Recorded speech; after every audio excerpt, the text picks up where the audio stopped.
ya para pejabat, menteri, even presiden mencontohkan untuk menggunakan transportasi umum massal, bukan mobil listrik. Udahlah, jangan bikin tambah buruk gitu,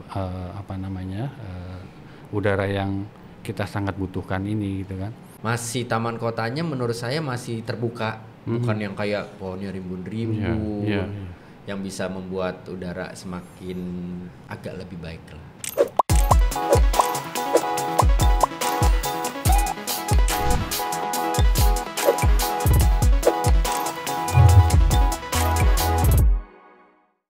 Assalamualaikum warahmatullahi wabarakatuh. Guys, kondisi Jakarta dan beberapa kota di sekitaran Jakarta bahkan di luar Jakarta juga sedang tidak baik-baik saja. Kita nggak tahu penyebabnya sebenarnya karena polusi dari kendaraan atau karena dari pembangkit listrik tenaga batu bara yang disinyalir sepertinya juga memberikan kontribusi terhadap polusi yang terjadi, atau sebenarnya polusi itu disebabkan oleh hal-hal lainnya yang kita nggak tahu. Tapi yang pasti kondisi sekarang polusinya sangat-sangat mencemaskan. Bahkan orang sudah mulai diminta untuk work from home. Ya. Terus juga sudah mulai untuk pakai masker keluar rumah. Dan untuk pembahasan kita yang agak nyerempet-nyerempet itu, kita sudah kehadiran Mas Toto Sugito. Terima kasih Mas Toto sudah menyempatkan hadir di Knalpots. Dan gue sama Ayu bakalan ngobrol banyak sama Mas Toto. Mas Toto ini berarti jatuhnya apa? Foundernya Bike to Work? Ya, co-founder atau bagaimana? Co-founder. Tapi gak jatuh. Ya benar. Tapi awal mula sampai kepikiran bikin Bike to Work? Waktu itu kita penggemar mountain bike sebenarnya. Oh oke. Jadi teman-teman mountain bike terus sama komunitas JPG ngelihat kok ini Jakarta kok makin macet, makin polusi gitu ya. Terus kita yang biasa menikmati udara segar itu prihatin gitu. Gimana caranya supaya Jakarta paling tidak nambah polusinya. Kita coba yuk, kita ajakin orang-orang naik sepeda ke kantor gitu. Waktu itu tahun 2004 mulai. Pertama kali kita kampanye itu 2004 Agustus. Itu yang hadir ya lumayan 150 orang ya. Wow. Itu heboh tuh saat itu, media benar-benar mempublikasikan kegiatan kita saat itu, yang mana banyak yang bilang kita orang gila. Karena kita maunya naik sepeda di jalan raya ke kantor pula. Ya. Jadi orang ngapain loh gitu ya. Ya alhamdulillah ya akhirnya setahun kemudian yang gila tambah banyak. Gitu. Yang ikut gila tambah banyak. Ya kita bersyukur sekali gitu ya. Tapi ya karena kita konsisten gitu ya. Setiap bulan sekali itu tiap akhir minggu hari Jumat biasanya kita kampanye. Kumpul di dulu gedung dulu namanya Sampurna ya. Lupa saya. Sampurna Strategik. Oke. Nah, kita ngumpul di situ terus kita jalan jalan-jalan protokol yang macet.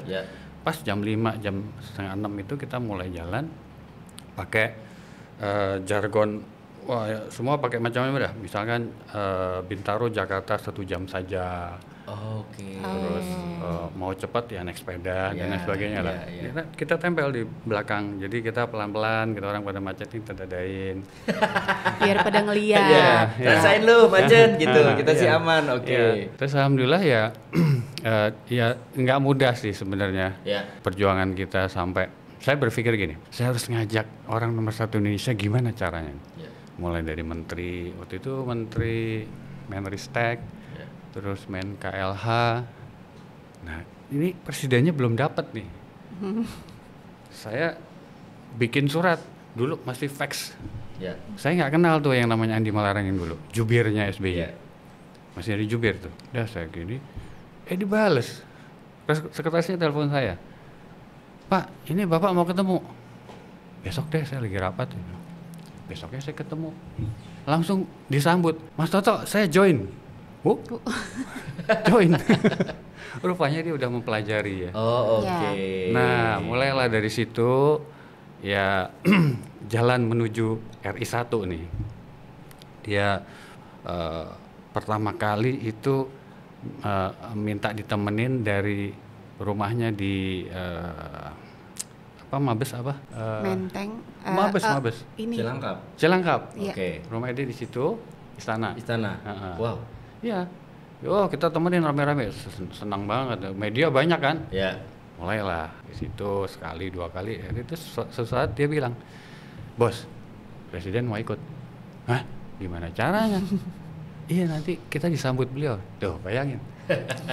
Bukan kita yang nyambut beliau, kita yang disambut. Kita disambut. Oke. Jadi Tapi kenapa? Maaf Mas, saya potong. Kenapa targetnya presiden? Indonesia masih melihat ke atas, ya. Jadi apa yang dilakukan orang-orang di atas itu akan ditiru sama yang di bawah.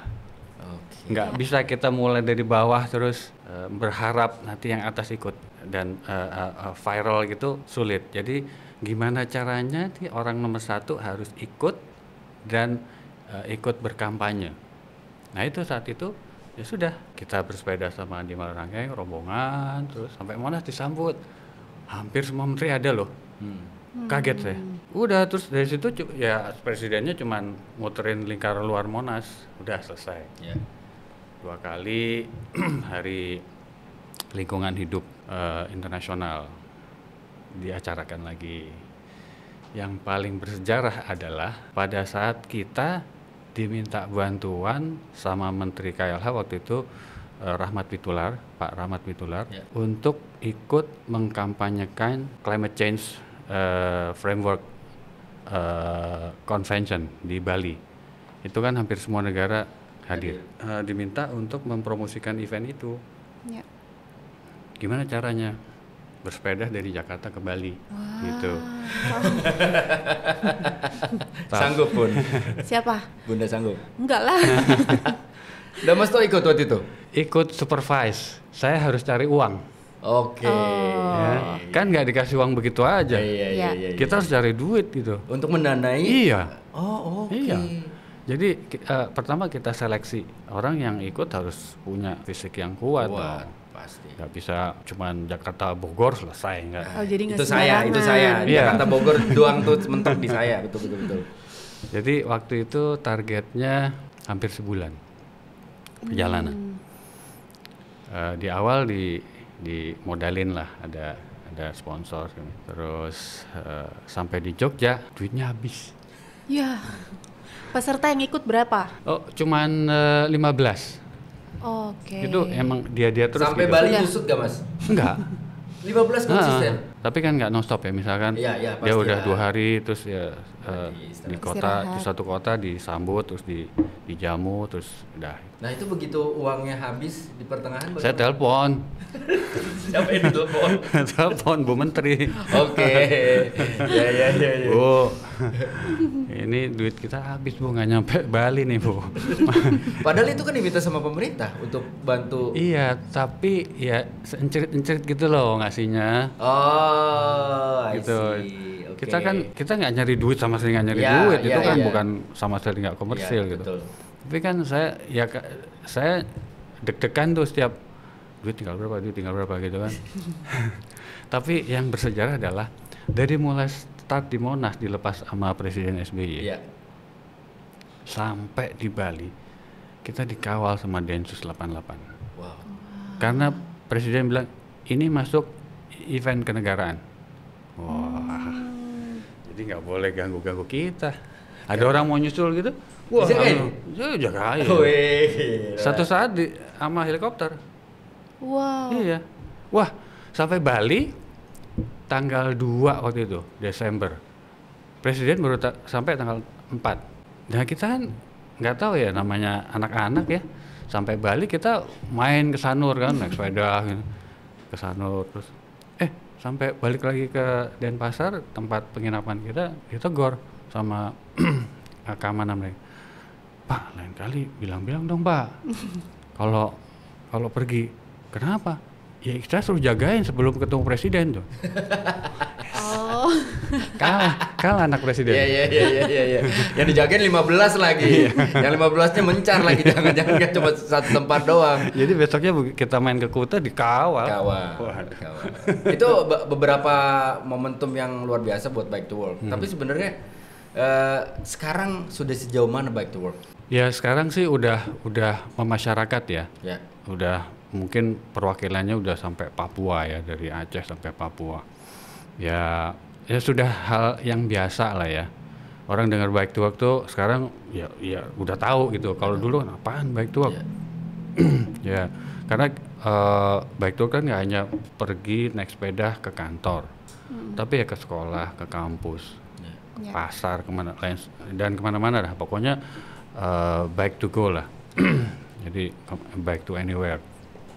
Jadi sekarang masyarakat udah sangat aware dengan Bike to Work, sehingga ya ya gerakan kita nggak sesulit dulu, tapi sekarang itu tantangannya adalah pemerintah sendiri Dalam hal peraturan undang-undang.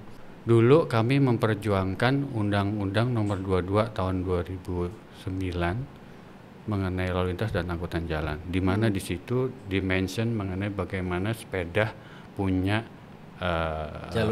jalur sendiri, jalan kaki dan pesepeda itu punya. Itu ada tuh di Undang-Undang Nomor 22 Tahun 2009. Tapi pelaksanaannya tidak begitu.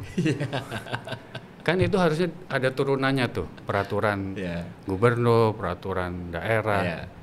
Ada turun, tapi nggak ada law enforcement gitu.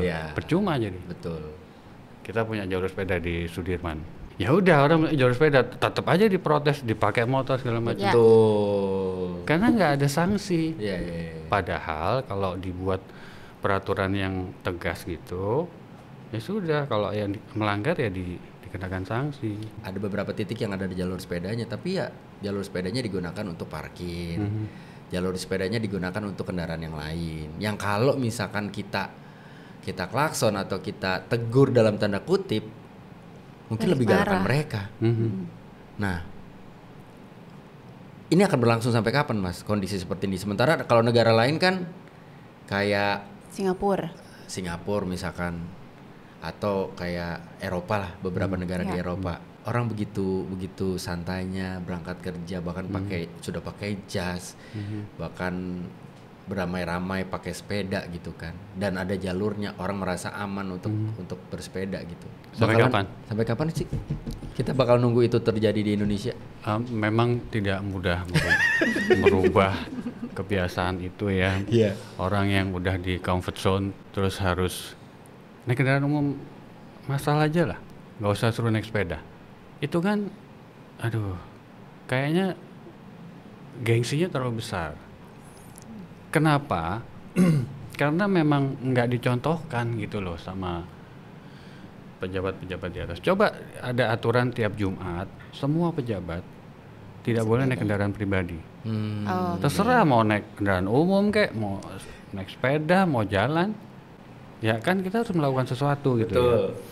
Sebenarnya kalau itu undang-undang dijalankan dengan benar, kan sekarang transportasi massal sudah sangat layak ya. Memang benar, sebenarnya semua lebih efektif kalau misalkan kita bisa menggunakan transportasi yang ada gitu. Cuma permasalahannya adalah yaitu tadi, orang Indonesia katanya dibilang banyak yang susah nih, Mas. Tapi penjualan mobil kenceng aja. Ya itu. Penjualan kendaraan bermotor kenceng aja. Entah sepeda motor, entah mobil, entah dari mobil konvensional sampai mobil listrik, bahkan yang disinyalir mungkin bisa membantu mengurangi polusi. Bukan mengurangi macet. Tidak bisa mengurangi itu kan. Pada akhirnya saya setuju dengan itu. Artinya kalau mau tetap dikasih mobil listrik pun ya macet akan tetap terjadi. Kalau kita komparasi sama negara lain, kadang-kadang ntar pasti netizen bilang, ngapain sih lu komparasi sama negara lain gitu. Tapi kalau ada hal baik yang bisa diambil sama sesuatu yang di luar sana gitu, kenapa kita nggak coba adaptasi di kita? Apa sebegitu sulitnya? Tapi saya memang setuju nih dengan Mas Toto bilang kalau misalkan penegakan hukumnya yang memang harusnya Mhm. terjadi. Tegas. Ya. Ya kalau misalkan kita kayak ke Singapura gitu, kita mau ngerokok, kita mau apa begitu takutnya. Tapi akhirnya mau nggak mau kita tetap jalanin karena tahu kalau Iya. kita lakuin kesalahan itu ya kita Betul. nggak sembarangan, pasti akan langsung didenda. Lu mau siapa juga nggak ngaruh. Dan kebalikannya orang Singapura kalau ke sini Ya ngelanggar dia. betul. Ya. Saya pernah diwawancara media Singapura gitu di sini gitu ya. Ya. Dia tuh bisanya gitu nyebrang, ada jembatan penyeberangan. Dia nyebrang gitu aja. Sementara kita patuh. Iya. Sementara kita taat, kita takut di negara dia. Iya. Nah itu gimana nih? Kita yang biasa longgar dikasih ketat, mereka yang ketat pengen longgar. Atau itu memang manusiawi, Mas Tok? Manusiawi ya. Dan mungkin saya pikir terlalu ketat kali di sana. Ya. Tapi malah jadi pajak. rapi. Dia malah, Rapi, cuman malah bagus dong, Mas. Cuman saya banyak dengar ya orang Singapura tuh stressful gitu loh. Semua diatur. Enggak, ya kalau kita sih kan kalau ke sana kan enggak bertahun-tahun ya. Kalau ada yang udah stay di sana jadi residen di sana sih mungkin Baru stres. Ya betul. Kalau kita kan cuma liburan lah ya. Iya, kalau ya. kita sana langsung pintar, langsung Iya, hebat. iya, Langsung baik gitu loh. Jadi apa ya? Memang ya manusia, tapi nggak tahu ya kalau di Eropa ya. Iya. Karena dia udah lama ya. Kalau kita kan mau nyebrang tuh kapan berhentinya nih mobil kan? Betul. Iya. Udah kosong baru jalan. Iya. Ini kebalik. Kita mau nyebrang nih. Itu mobil berhenti loh. Oh. Berhenti mobil. Sepeda juga. Memang udah mindsetnya udah jalan kaki, sepeda itu adalah prioritas utama di jalan. Jadi mereka harus dihormati. Di sini kalau harus ke sana itu ya harus mulai, yaitu gini. Saya selalu mencontohkan pada saat kita pemerintah memberlakukan kewajiban memakai safety belt. Itu tegas banget loh. Iya. Setahun kalau nggak salah. Iya. Orang udah otomatis gitu. Ya. Karena langsung didenda. Dendanya nggak main-main, 1 juta apa 500.000 Ya. gitu. Harus bayar. Ya udah, otomatis kan. Itu kan mindset. Ya. Mindset yang dibentuk oleh peraturan yang tegas. Kalau nggak gitu, sampai kapan gitu? Pak Jokowi pernah ngomong ke saya. Dia bilang, Pak Toto, ini merubah Jakarta Indonesia nggak cukup 10 tahun. Cina aja 15 tahun katanya. Jadi ya memang harus dimulai dan konsisten gitu. Harus ada pemberlakuan sanksi kalau dilanggar yang tegas. Jadi pemerintah harus benar-benar ya WFA sih paling gampang lah, pengalaman pandemi. Iya, iya. Paling Betul, gampang betul. banget gitu. Itu salah satu efek positif sih ya ketika Iya, pandemi iya, ya. iya. Kita tetap harus menilai sesuatu itu ada positifnya pasti ada negatifnya. Salah satu efek positif menurut saya ketika terjadi pandemi kemarin, amit-amit jangan sampai terjadi lagi adalah langit cerah, Iya. Iya. udara Iya, bersih. iya, benar. Ya kan? Sebenarnya itu bisa jadi apa ya? Nggak ngerti ya. Saya juga bingung sih Mas. Maksudnya apakah memang secara sistemnya memang sudah tidak bisa dirubah, semua orang sudah terbiasa dengan hal-hal yang seakan-akan mengejar waktu, padahal sebenarnya kita punya yang namanya manajemen waktu. Betul. Betul tidak? Betul. Ketika kita misalkan saya harus sampai ke sana jam 11, saya naik motor, oke, saya 30 menit nyampe gitu. Tapi kalau saya niatin mau naik sepeda, berarti ya mau nggak mau kan semuanya harus mundur. Artinya saya harus berangkat setengah 10, bangunnya harus lebih cepat, urusan-urusan sebelumnya harus diselesaikan sebelum jam itu. Bahkan kan jauh lebih baik dong. Artinya ketika semua punya pemikiran yang sama, ditambah lagi ketika ada yang melanggar, punya kejelasan dalam secara hukuman, orang jadinya jera. Orang tidak melakukan hal itu dan orang melihat bahwa efek positif dari bersepeda ke kantor salah satunya mungkin bisa jadi, mungkin kalau sekarang masih alternatif nih Mas, mungkin nextnya justru jadi main course-nya orang-orang di Jakarta. Harusnya ya.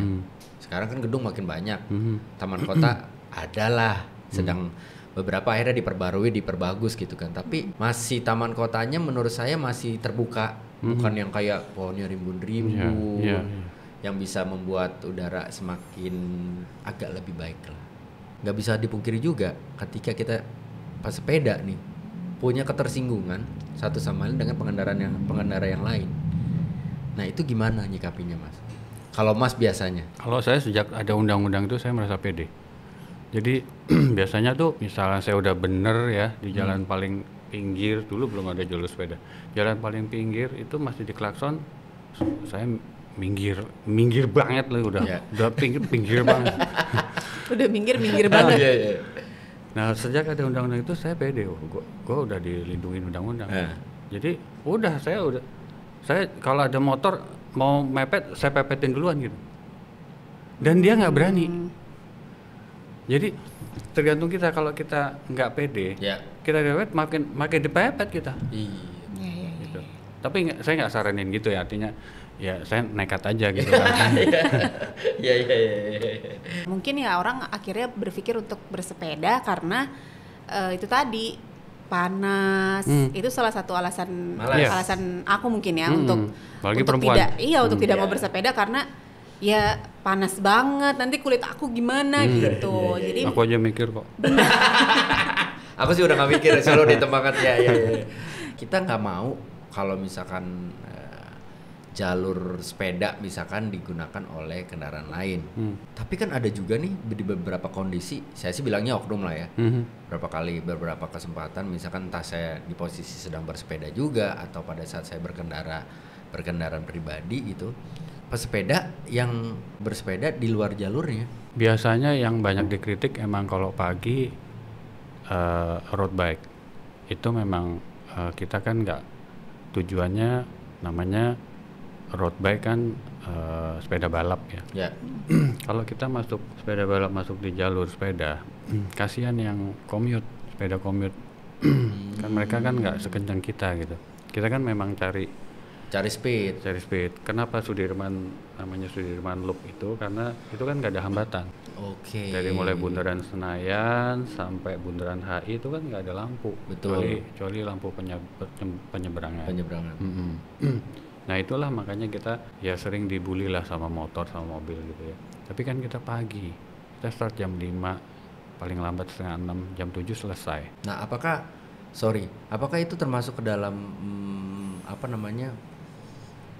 hal yang mengganggu stabilitas berkendara atau tidak sih sebenarnya Mas? Ya. Maksudnya secara regulasi, kita bicara secara regulasi, artinya sepeda udah ada jalurnya, mobil udah ada jalurnya, motor udah ada jalurnya juga lah ya, barengan sama mobil. Nah makanya beberapa kali juga saya entah melihat artikel di media sosial ataupun di by Google misalkan yang tiba-tiba pop up aja keluar begitu aja tentang salah satunya yang ya ini tadi saya bilang friksi-friksi yang terjadi yang berhubungan dengan ketika sepeda secara komunal terus juga dirasakan menggunakan area dari pengendara yang lain. Itu bagaimana? Ya boleh dibilang memang mengganggu karena mereka pikir udah dari jalur sepeda kok pakai jalur mobil juga gitu. Ya itu hanya pemandangan yang terlihat sampai dengan jam 7 pagi. Ya saya atas nama teman-teman pengguna road bike ya mohon maaf kalau keganggu, tapi kita berusaha untuk tertib dan sebelah kiri gitu ya. Kita mungkin pakai jalur mereka sedikit dan paling maksimum sampai jam 7.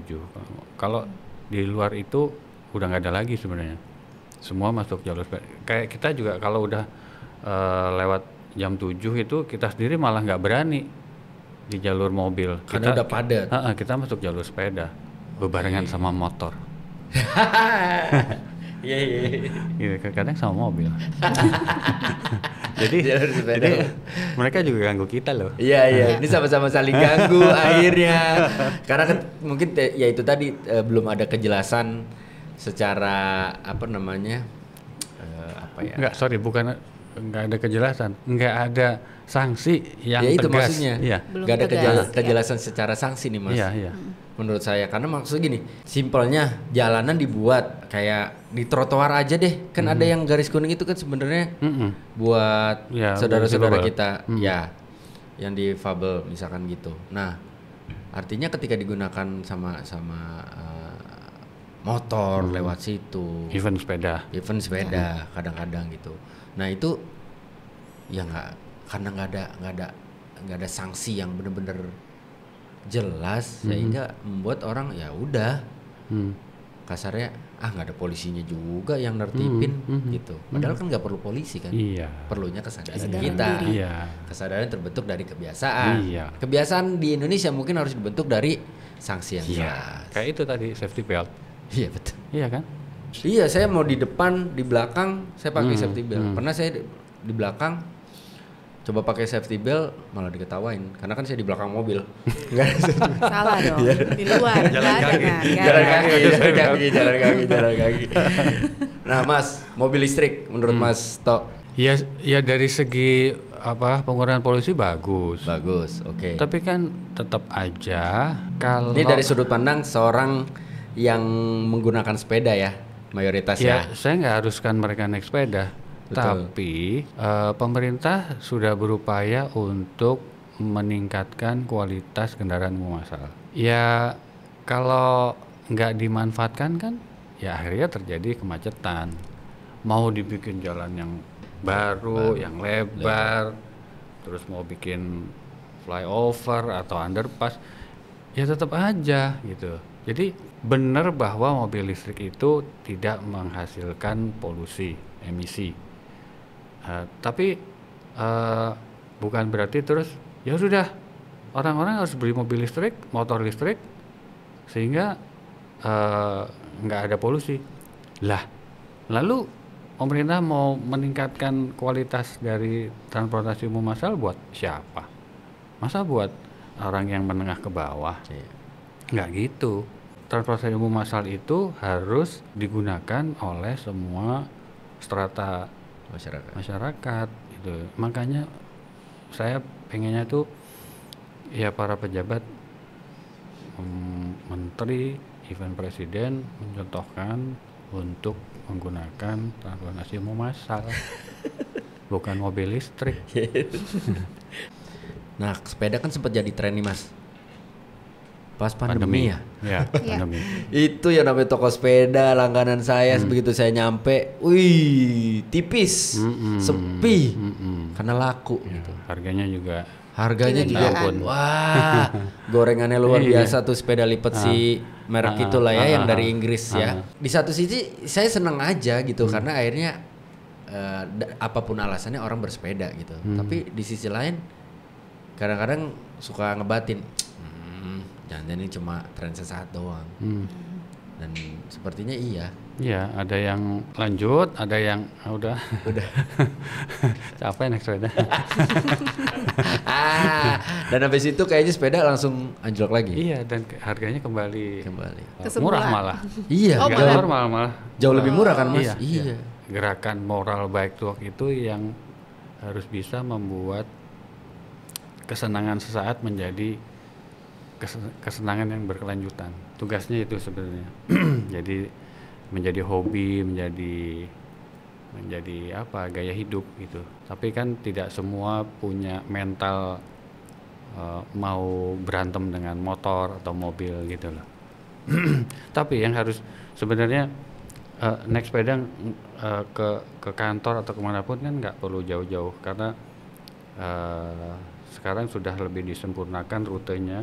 Jadi yang tadi saya bilang bahwa sepeda dan jalan kaki itu harus bisa menjadi feeder dari kendaraan umum. Jadi misalnya dari rumah ke satu tempat, kira-kira kan idealnya itu commute dengan sepeda maksimum 10 km. Idealnya ya. Nah, terus dia lanjut dengan kendaraan umum massal. Diparkir di situ, integrasi dengan kendaraan umum massal. Jalan kaki juga.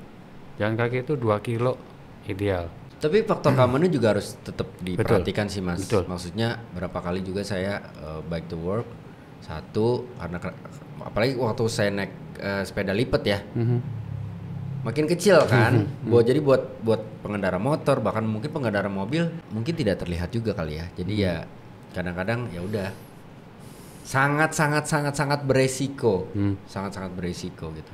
Nah juga dilalanya pada saat kemarin ketika tren sepeda itu naiknya luar biasa itu, salah satu efek negatifnya, sayangnya ini menurut saya, menurut pengamatan saya ada beberapa hal yang kurang pas aja ketika misalkan ketika lu bersepeda, ketika lu membeli sepeda, yang lu share bukan aktivitas bersepedanya lebih maksimal, tapi menunjukkan bahwa ini loh sepedanya harganya segini, ini mahal, bahannya ini, itu yang di blast sehingga mungkin ya.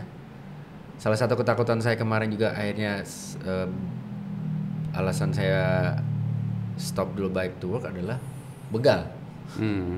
Karena orang dengan santainya ngambil barang kita, entah handphone atau ya sekarang jadi nggak aman.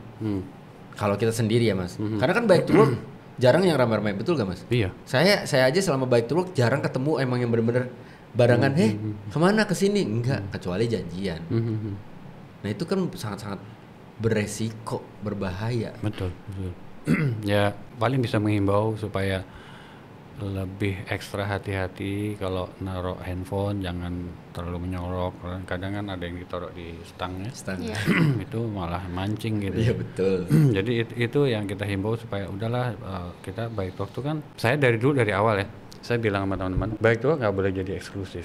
Karena kita punya cita-cita yang jauh ke depan. Prinsip saya, sesuatu yang eksklusif itu tidak langgeng.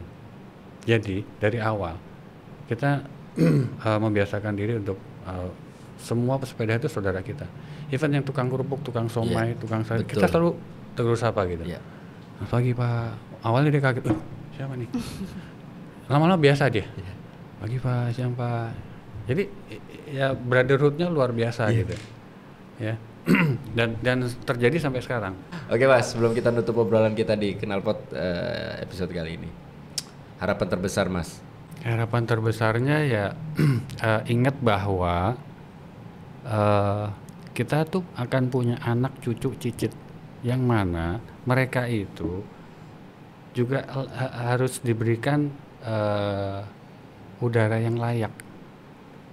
Udara yang sekarang ini bukan buat kita aja, walaupun sekarang udah parah nih, lagi parah. Kalau ngeliat di aplikasi kan merah semua tuh.